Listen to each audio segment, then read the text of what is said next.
നോക്കാം വാർത്തകൾ ഇതുവരെ. സംവരണ ആനുകൂല്യങ്ങൾക്കായി സംസ്ഥാനത്ത് വ്യാപക ജാതിമാറ്റ തട്ടിപ്പ്. ലത്തീൻ കത്തോലിക്ക സർട്ടിഫിക്കറ്റ് നേടിയെടുക്കുന്നത് വ്യവസ്ഥകൾ ദുരുപയോഗം ചെയ്ത്. രൂപത അധികൃതരുടെ ഒത്താശയോടെ വർഷങ്ങളായി നൂറുകണക്കിന് പേരാണ് ജാതി മാറിയിട്ടുള്ളത്. സർക്കാർ ജോലിയും വിദ്യാഭ്യാസ ആനുകൂല്യങ്ങളുമൊക്കെ ഇത്തരത്തിൽ വ്യാജ സർട്ടിഫിക്കറ്റ് ഉപയോഗിച്ച് നേടിയെടുത്തവർ നിരവധിയാണ്. നാടാർ, ഈഴവ, പരിവർത്തിത ക്രൈസ്തവർ, SIUC, RC തുടങ്ങിയ വിഭാഗങ്ങളുള്ളവരൊക്കെ ലത്തീൻ വിഭാഗത്തിലേക്ക് മാറിയിട്ടുള്ളതായി ന്യൂസ് 18 അന്വേഷണത്തിൽ വ്യക്തമായി.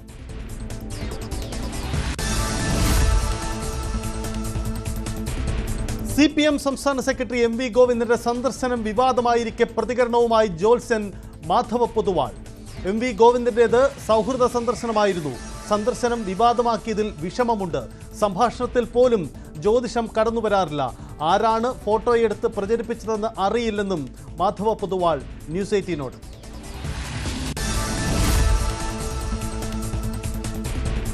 ഓൺലൈൻ മദ്യവിൽപ്പനയ്ക്കായി ആപ്പ് തയ്യാറാക്കാൻ ഒരുങ്ങി ബെവ്കോ. സ്വിഗ്ഗി ഉൾപ്പെടെയുള്ള സ്ഥാപനങ്ങൾ താൽപ്പര്യം പ്രകടിപ്പിച്ചിട്ടുണ്ടെന്ന് വിവരം. 3 വർഷം മുമ്പും സർക്കാരിനോട് ബെവ്കോ അനുമതി തേടിയിരുന്നു. അന്ന് അനുമതി നൽകിയിരുന്നില്ല.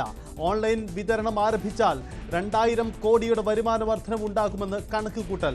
അന്തിമ തീരുമാനമെടുത്തിട്ടില്ലെന്ന് എക്സൈസ് മന്ത്രി.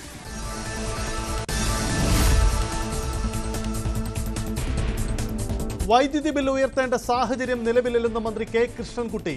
ലോഡ് ഷെഡിംഗും ഉണ്ടാവില്ല. വൈദ്യുതി കമ്പനികൾക്ക് നൽകാനുള്ള തുക ഉടൻ നൽകാൻ സുപ്രീം കോടതി ഉത്തരവുണ്ട്. അത് നിരക്ക് വർദ്ധിപ്പിക്കാതെ കൊടുത്തു തീർക്കാൻ സാധിക്കുമെന്നും മന്ത്രി.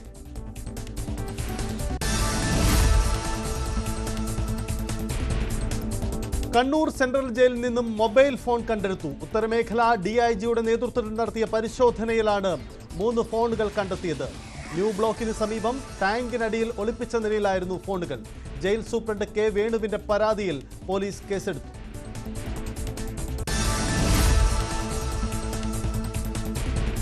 തദ്ദേശ തെരഞ്ഞെടുപ്പ് ആസന്നമായിരിക്കെ മുന്നണി ബന്ധത്തെ പിടിച്ചുലച്ച് CPI.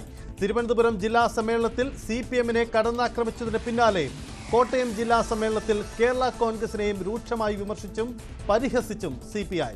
ജില്ലാ സമ്മേളനത്തിലെ പ്രവർത്തന റിപ്പോർട്ടിലാണ് വിമർശനം. കേരള കോൺഗ്രസ് വന്നതുകൊണ്ട് ഇടതുമുന്നണിക്ക് വലിയ നേട്ടമുണ്ടായെന്ന CPMന്റെ പ്രചരണത്തോട് CPIക്ക് യോജിപ്പില്ലെന്നും റിപ്പോർട്ട്. മലപ്പുറം കൊണ്ടോട്ടിയിൽ ഓടിക്കൊണ്ടിരുന്ന ബസ്സിന് തീപിടിച്ചു. പാലക്കാട് കോഴിക്കോട് റൂട്ടിൽ ഓടുന്ന സന എന്ന സ്വകാര്യ ബസ്സാണ് കത്തിയത്. അപകടത്തിൽ ആളപായമില്ലെന്ന് വിവരം.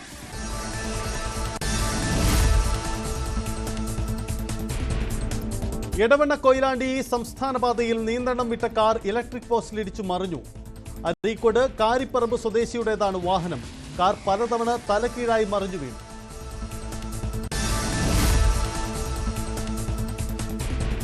പഹൽഗാം ഭീകരാക്രമണത്തിന്റെ തൊട്ടടുത്ത ദിവസം തന്നെ തിരിച്ചടിക്കാൻ സർക്കാർ സൈന്യത്തിന് പൂർണ്ണ സ്വാതന്ത്ര്യം നൽകിയിരുന്നതായി കരസേനാ മേധാവി ജനറൽ ഉപേന്ദ്ര ത്രിവേദി. തിരിച്ചടി എങ്ങനെ വേണമെന്ന് സൈന്യത്തിന് തീരുമാനിക്കാമെന്നാണ് പ്രതിരോധ മന്ത്രി രാജ്നാഥ് സിംഗ് അറിയിച്ചത്.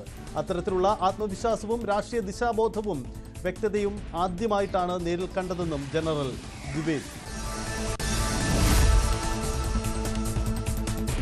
ധർമ്മസ്ഥല കൂട്ടക്കൊലപാതക കേസിൽ ഗുരുതര ആരോപണവുമായി സുജാത ഭട്ടിന്റെ അഭിഭാഷകൻ രംഗത്ത്. SIT അന്വേഷണത്തെ തടസ്സപ്പെടുത്താൻ നീക്കം നടക്കുന്നു എന്നാണ് ആരോപണം. മൃതദേഹം കുഴിച്ചിട്ടെന്ന് സാക്ഷി വെളിപ്പെടുത്തിയ ക്ഷേത്രഭൂമിയായ ബാഹുബലിക്കുന്നിൽ 10 അടിയോളം മണ്ണും മറ്റു വസ്തുക്കളും നിക്ഷേപിച്ചു.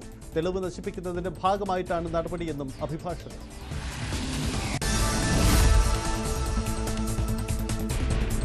ഡൽഹിയിൽ മഴയ്ക്ക് നേരിയ ശമനമുണ്ടെങ്കിലും പലയിടങ്ങളിലും വെള്ളക്കെട്ട് തുടരുകയാണ്.